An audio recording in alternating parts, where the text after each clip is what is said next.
The following has been rated R for pervasive, crude, and sexual content, strong language, drinking, some drug use, and a fantasy comic violence image, all involving teens. Viewer discretion is advised.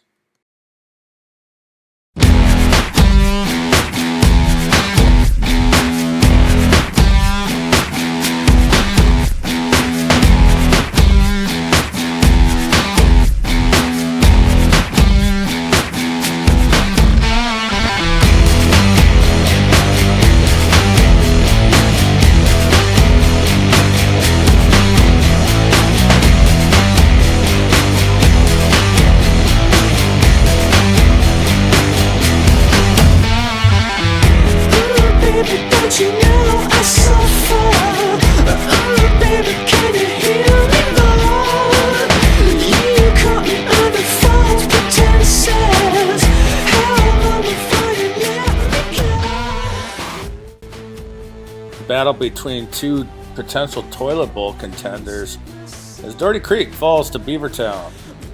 Dog loves Drew. Drew loves little dog. He put up 22 points after a slow start. Yeah, I thought the dude is a good friend. He's just rubbing it in at this point. It's just bullshit. Fuck this league. Now I gotta talk about a tie. I hate fucking ties. Ties are for soccer. Football ties suck. That's a tie and it sucks. It's like kissing your sister. Monkey and MJ had sisters. Fantasy sisters. That's what they look like. Oh, another heartbreak for South Doherty. They had this one in the bag until Dougie Baldwin broke open across the middle. Sean, you like that? You like that? Hell yeah. That's what Sean thought. He was all happy. Shit, he's liking that. But then here comes Dougie Baldwin trying to stick his wet finger in Boo's ear saying, "You like that, Boo?" Boo said, "Yeah, I do." 4 Mile put an ass kicking on East River 106-79. Started Thursday night. Now, true, Curtis had Ben Rossberger throwing the passes, but he kept throwing them to Antonio Brown. 34 points. Shit, he had more points in this game or Thursday night than I did like in the whole week. Happy Mark Bell. This was the only game that was done on Sunday night as Maple Grove kicked the shit out of Poskin 85-51.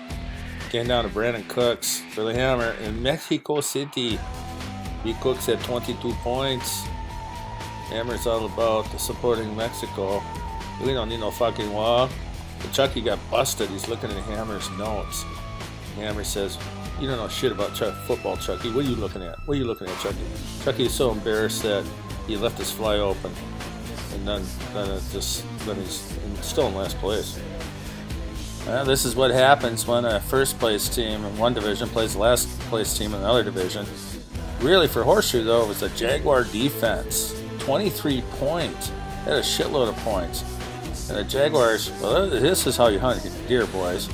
This Jaguar taking down a deer, got him by the throat. Oh my God, it's Smiley. He's just kicking the shit out of Smiley. Oh my God. As usual, let's take a look first at the Polk standings. Well, hello there. Hey, how you doing? Horseshoe stays in first place. They needed a win. They got one. Now they won 2 in a row. Stayed 7-4. Monkey's out making out with his sister MJ.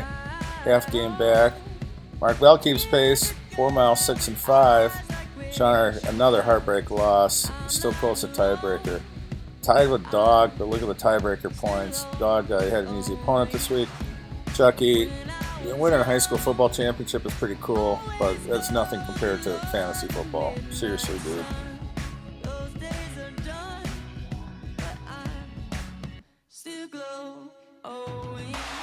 Now let's take a look at the standings in the Barron division. Tying a monkey isn't going to really hurt MJ that much because East River lost. And so they pick up half a game on East River. Wickbear comes back. They win with very little time remaining on the clock. They're 2.5 back. Hammer gets a big win, so he's tied with Wiki. Doherty Creek loses again. Rabbit Trail has their 4-game winning streak snapped. Only a half game out of going into 5th place, however.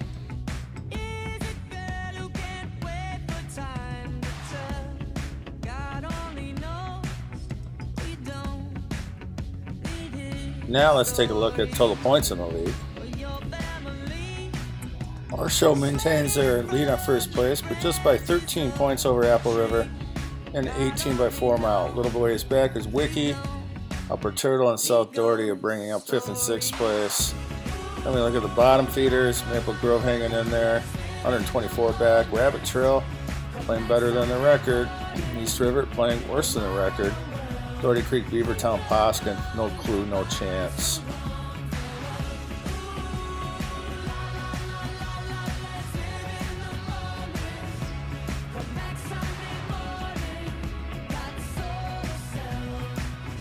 Now let's look ahead to Week 12 matchups, and we are out of interleague play and back into divisional rounds.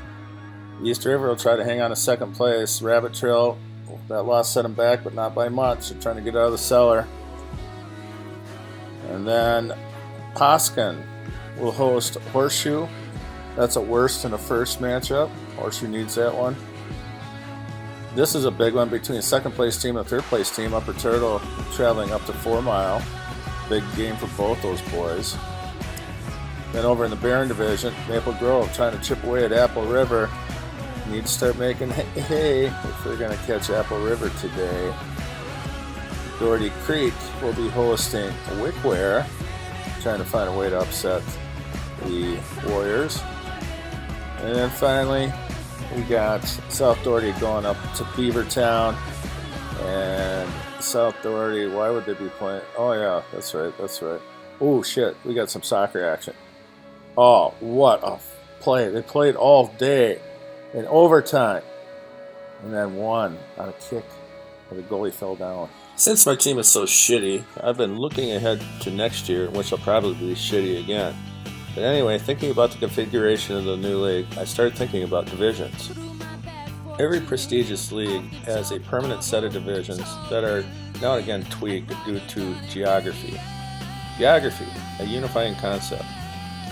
Even in the Big Ten, which is made out of 13 prestigious universities plus Minnesota, has a geographic configuration. So I was sitting in a tree stand and had an epiphany about next year's NBFL and when we are expanding to 16 teams. So we could base our 4 divisions on the 4 cardinal directions, develop natural rivalries, and develop consistency throughout year to year. So let's start out with the NBFL North, where we have 2.5 expansion teams. Unifying qualifier here is that they all have something to do with Cumberland education. Legendary Mark Fuller Sand Lake Sharks enter the league up on Sand Lake north of Cumberland. Eagle Point Fowls, Tom Hollander, teacher at Cumberland, longtime teacher, Cumberland native, will enter the league. Coming back to the league is the Reigning Tree Frog, 6th grade teacher Tom Warnberg. And then original member Paul Freitag of the Rabbit Trail Hares, whose father-in-law was also a legendary Cumberland teacher. Now we'll head west, where it looks like a Turtle Lake High School reunion.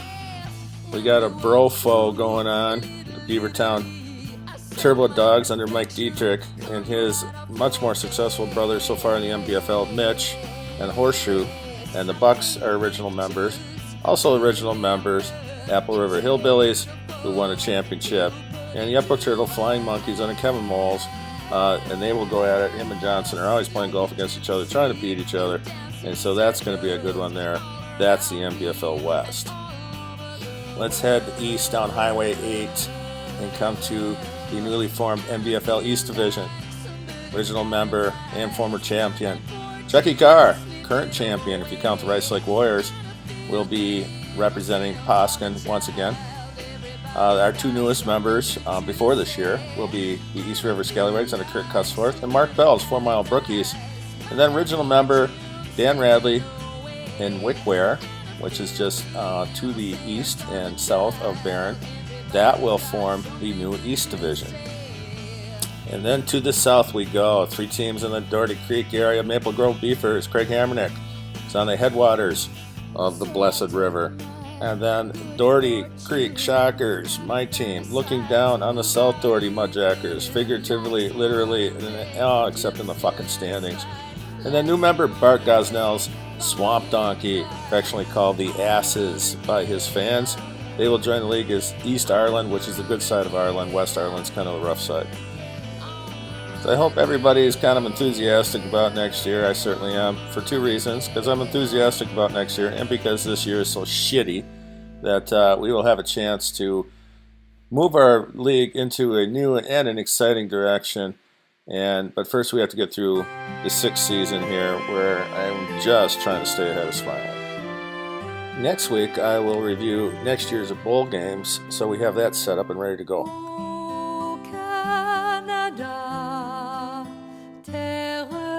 This has been your Fuzz Missioner.